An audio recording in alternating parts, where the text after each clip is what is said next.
Saúde e bem-estar. Viva de forma saudável e agradável. Realização Grande FM. Olá, eu sou Paulo Wagner. E eu sou Larissa Amorim. Estamos chegando com o podcast Saúde e Bem-Estar. E nesse episódio, vamos falar sobre a apneia obstrutiva do sono, um distúrbio silencioso que afeta milhões de pessoas, mas que muitas vezes passa despercebido. Vamos entender como ela acontece, quais são os sinais de alerta, os riscos de não tratar e as opções disponíveis para quem sofre com o problema. Prepare-se para descobrir que o ronco alto e aquela sensação de cansaço ao acordar podem ser mais sérios do que você imagina. Fique com a gente e vamos juntos desvendar tudo sobre a apneia do sono, porque dormir bem é mais do que descansar, é cuidar da sua saúde. O podcast Saúde e Bem-Estar, a apneia do sono, o inimigo silencioso das noites, está entrando no ar e esperamos que você aproveite este conteúdo. Saúde e bem-estar. Você de bem com a vida. A apneia do sono é caracterizada por ruídos e interrupções na respiração que se repetem no mínimo 5 vezes num período de 60 minutos. Não se trata de um simples ronco. Na apneia, a barulheira noturna é entrecortada por engasgos. E o duro é que muitas vezes o indivíduo nem os percebe enquanto dorme. Essas pequenas pausas na entrada de ar chegam a diminuir a concentração de oxigênio no sangue. É daí que derivam as consequências mais sérias do distúrbio. A redução de oxigênio superativa o sistema nervoso, que eleva o ritmo dos batimentos cardíacos e estimula a contração dos vasos sanguíneos. E com o tempo, isso se perpetua ao longo do dia. Daí, o fato de a apneia do sono ser considerado um fator de risco para a pressão alta e arritmia cardíaca. Além disso, o quadro favorece o acúmulo de gordura abdominal e a resistência à insulina, hormônio que permite a glicose entrar nas células e gerar energia, condições que contribuem para o surgimento.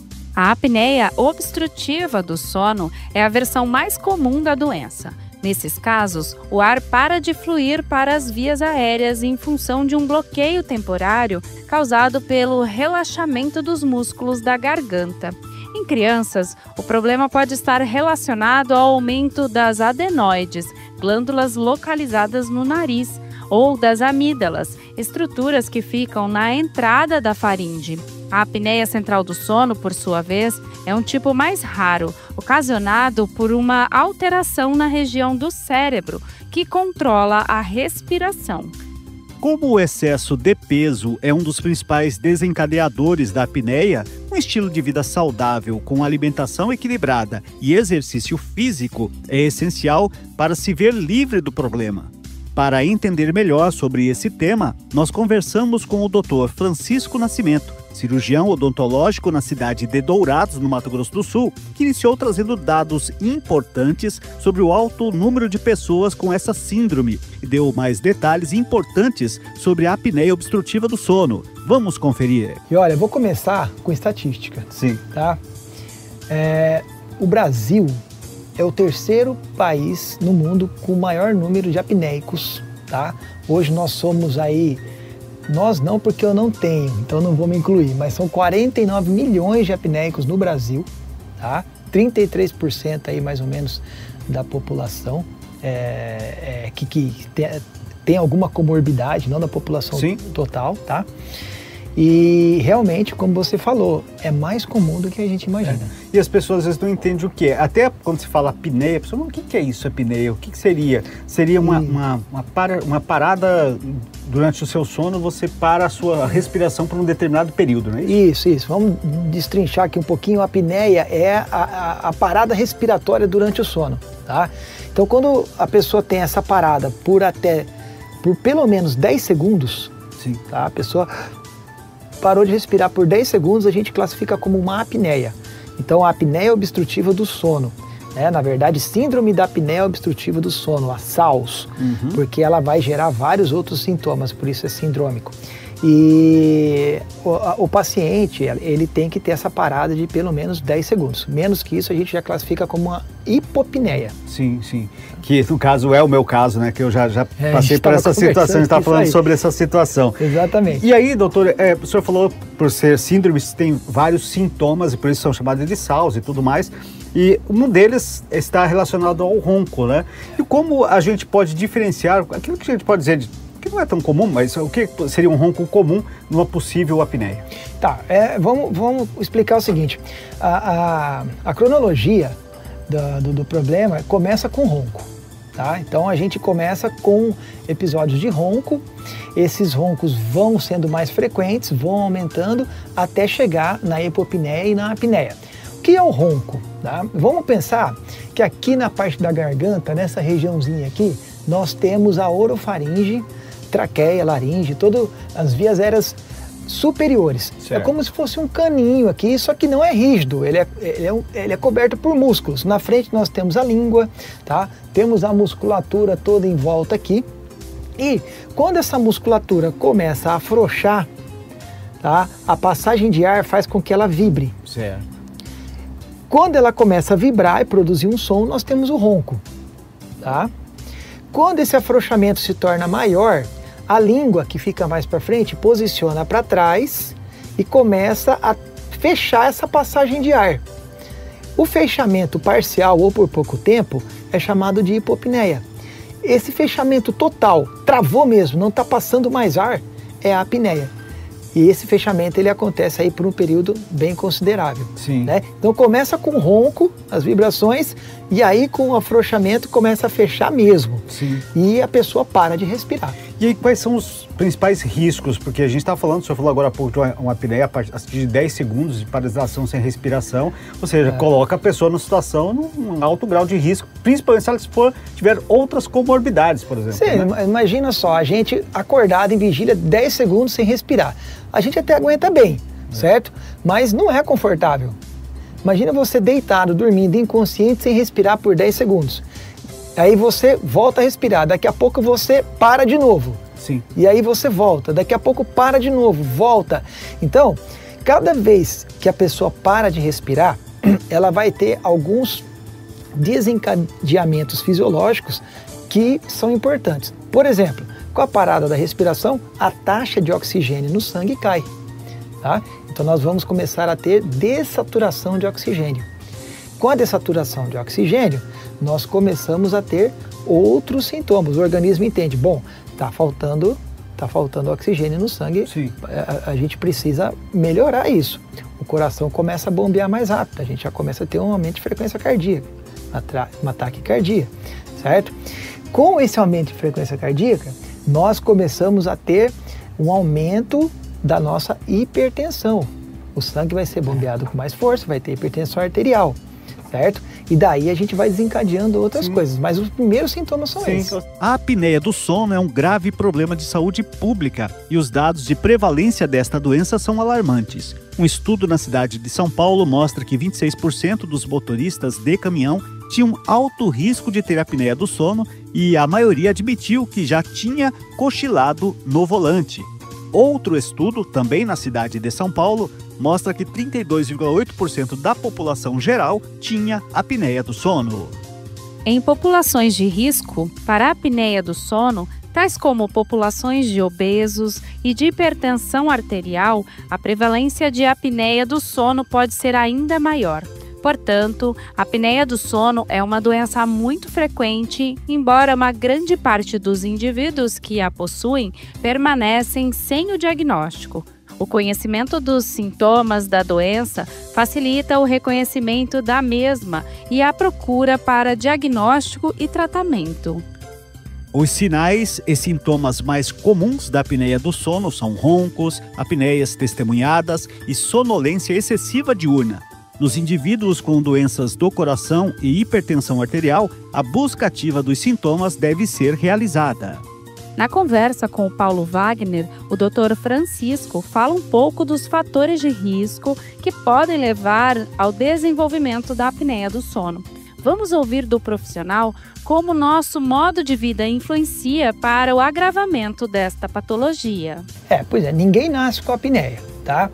A apneia, ela tende a se desenvolver com a idade, tá? Então nós temos aí o grupo das mulheres, principalmente após o climatério, né? Elas vão ter mais propensão à apneia, e os homens também, né? Chegando aí na idade dos 50, 60, 70 anos, também vão ter mais propensão à apneia.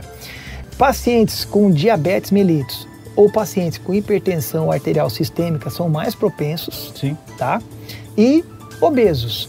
Então, esse é o grupo mais propenso a desenvolver a apneia. Mas o modo de vida também pode influenciar nisso? Por exemplo, pessoas fumantes, pessoas que ingerem álcool fora de controle, que às vezes não tem inclusive a própria organização do próprio sono, de ser mais regulado, de ter o seu horário certo. Isso também pode ser considerado fatores de risco?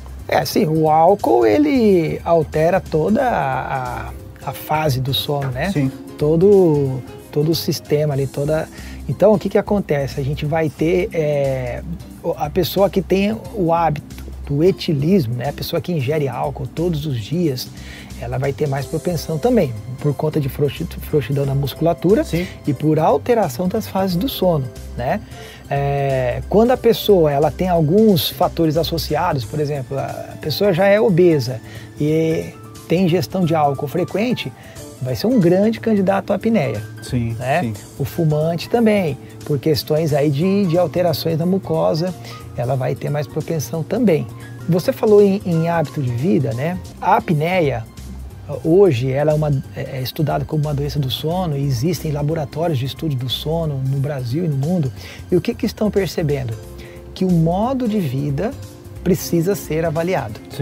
Olha só que interessante. Então, o paciente que tem apneia, uma das conversas que o profissional tem que ter com esse paciente é como que está o seu estilo de vida, né? Isso faz parte do tratamento. Sim, porque ele vai ter que depois se readequar, refazer essa forma como ele está enfrentando.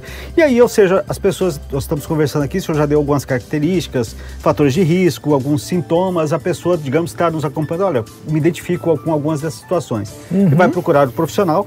Quais são os exames, de que forma que se tem esse diagnóstico, que tipo de exame se lança para poder ter uma precisão em relação, inclusive para medir essa quantidade de tempo aí dessa apneia do paciente? É importante dizer que a apneia ela é uma doença multidisciplinar, tá? Então hoje a gente não é só o dentista, mas o dentista ele é uma parte do tratamento da apneia, eu vou explicar como daqui a pouco. Mas você tem envolvimento do médico neurologista, especialista em sono, você tem envolvimento do endocrinologista, você tem envolvimento do educador físico, do fonoaudiólogo, psicólogo e aí vai, né? Então, quando a gente fala dessas questões todas multifatoriais que envolvem a apneia, que causam a apneia, nós temos que pensar em vários profissionais, né? Mas, em primeiro lugar, o paciente que é apneico, ele deve procurar ou um médico neurologista, certo? Que trata doenças do sono, tá? Ou ele também pode procurar o cirurgião dentista que trata a apneia, tá? Qual que é o papel do cirurgião dentista no tratamento da apneia? O cirurgião dentista, desde 1974, está habilitado a tratar a apneia, porque a apneia ela faz parte da disfunção respiratória do sono, tá? E por que o dentista entrou nessa história? Porque o paciente apneico pode ser tratado com aparelhos intraorais. E quem trabalha com cavidade bucal, quem trabalha com aparelho intraoral é o dentista. Então aí a gente entrou nessa conversa da apneia. Né?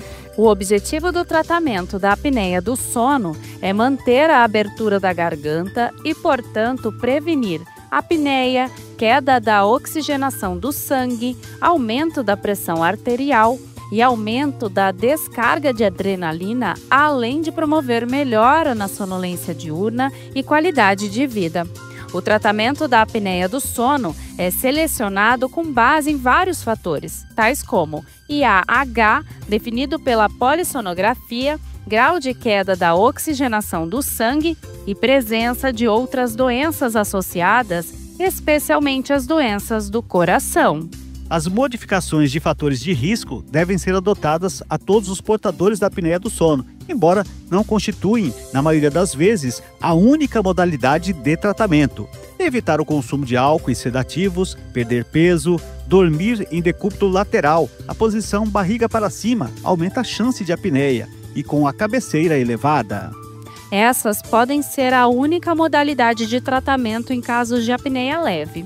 O uso de aparelhos intraorais para aumentar a passagem de ar pela garganta e o tratamento de fonoaudiologia para fortalecimento da musculatura que mantém a garganta aberta também podem ser utilizados para tratamento de apneia leve e, em casos selecionados, de apneia moderada. Para fechar sua conversa com a gente, o Dr. Francisco reforça mais uma vez como a apneia obstrutiva do sono afeta a qualidade de vida do indivíduo, do casal, e pode trazer sérias consequências para o dia a dia das pessoas. Ouça o que diz o profissional. Se a gente for falar do quanto que o sono afeta na qualidade de vida, tá? Para nem falar de apneia, mas para falar do sono, é uma coisa impressionante, tá? Eu mesmo já tinha uma ideia disso. Quando eu comecei a estudar sono, eu fiquei realmente impressionado de ver o quanto que altera a nossa qualidade de vida, os nossos relacionamentos, quanto que mas não é só questão emocional, são alterações realmente tangíveis, né? Sim. A gente tem problemas de saúde, são físicos, né? Por privação de sono, tá? E isso, a apneia, ele é um dos grandes causadores hoje da privação de sono. Sim. Né? E aí, o que acontece no casal? Quem dorme com uma pessoa que tem apneia sabe o que é. Porque muitas vezes você não dorme, você se assusta. Porque quando essa pessoa perde a respiração e ela engasga para voltar, ela acorda o companheiro do lado, a companheira, porque é um susto. Sim, sim. Né? Isso realmente afeta demais. Sim. E a gente nós estamos falando de estudo, é possível detectar a apneia, por exemplo, em crianças? Porque a gente está falando, geralmente isso aparece, é mais perceptível para a gente, pessoas já acima dos 40, 50 anos e assim sucessivamente, mas crianças também podem passar por esse problema? Pode, não é tão comum, mas pode. Crianças é até mais fácil, porque está sempre sob o monitoramento do pai, da mãe, né? Estão observando o sono. Geralmente essa criança ela vai ter esses sintomas que a gente vê no adulto, né? Fadiga, sonolência, pode ter a questão da hipertensão arterial, pode ter a questão da obesidade, hormônios, né? A produção hormonal que vai ser toda afetada, mas os pais, eles estão mais atentos. Sim. Então é mais fácil perceber, mas não é muito comum. Não é muito comum, né? Então você precisa estar um pouquinho mais à frente, né? E aí, claro, né, doutor, a gente precisa conscientizar quem está nos acompanhando da importância de não negligenciar isso, né? Ou seja, está diante dos sintomas, já está passando por essa situação, procurar esse acompanhamento. Hoje, o senhor disse aí, é uma doença que é multidisciplinar, são vários os profissionais que podem trabalhar. Você pode procurar o seu da confiança. Confio mais no profissional dentista, confio mais lá no fonoaudiólogo, enfim. Você tem esse leque de possibilidades. O importante é não deixar como se isso fosse natural, como se fosse normal, né? Aí você, acho que tocou realmente no ponto mais importante. Porque a impressão que eu tenho é que nós normatizamos a apneia. A pessoa, o meu marido, a minha esposa é assim já a vida inteira e é assim mesmo. Já me acostumei, né? O vovô lá engasga para dormir. Então, assim, a gente não pode normatizar. Não podemos, porque é sindrômico. A apneia é uma doença progressiva, ela é uma doença crônica, ela causa outras doenças sérias, ela causa problemas hormonais, causa problemas de estômago, que eu não citei aqui, né? Ela pode causar vários outros problemas e que muitas vezes não são identificados, porque muitas vezes o paciente vai ao médico e os sintomas são identificados, né? Hipertensão, a gente falou agora pouco sobre isso, né? Você falou agora de estômago, digamos, você vai no gastro, ele vê o teu problema de estômago, ele vai te receitar algo para resolver, daqui a pouco você está lá de volta, a reincidência é muito grande, né? E muitas vezes passa desapercebida a apneia, né? E a pessoa que tem ou quem tem na família normatizou isso e acha que isso não é problema. e é a origem de vários outros problemas. Sim. Então a gente não pode normatizar. Pessoa que tem apneia, procure o médico, né? Procure principalmente o médico especialista em sono, que é a pessoa que vai dar a primeira abordagem, né? E aí quando a gente fala que é multidisciplinar, hoje a gente tem a questão multidisciplinar, talvez não seja porque esse profissional, aquele que vai ser o que melhor vai atender. Talvez os profissionais eles precisem se dar as mãos para que um cumpra a lacuna do outro. Né? Por exemplo, o obeso, ele pode ser tratado pelo neurologista da apneia, porém, ele precisa fazer atividade física. Sim. As cirurgias para o tratamento da apneia do sono são procedimentos de exceção, apenas indicadas em casos selecionados. Há inúmeros centros de saúde distribuídos pelo país que fazem o diagnóstico e tratamento da apneia do sono, bem como há centros de saúde na rede pública em algumas capitais que disponibilizam o tratamento para a apneia grave de forma gratuita. Portanto, a apneia do sono é uma doença muito frequente, reduz a qualidade de vida, tem impacto negativo para o coração e seu tratamento é eficaz. Uma busca ativa dos sintomas desta doença deve ser feita para que um maior número de portadores da apneia receba o diagnóstico e tratamento. Saúde e bem-estar. Seu jeito de viver bem. Estudo feito pelo Hospital das Clínicas da Universidade Federal de Pernambuco mostrou que 60% dos participantes que possuíam apneia do sono apresentaram algum grau de estresse oxidativo, considerado pelos especialistas como a principal relação entre a apneia do sono e a ansiedade. Diante de tudo que foi apresentado nesse podcast, se você se identifica com algo que foi dito, não perca tempo. Procure um especialista de sua confiança. Realize todos os exames e, se necessário, inicie o mais rápido possível o tratamento e volte a ter qualidade de vida.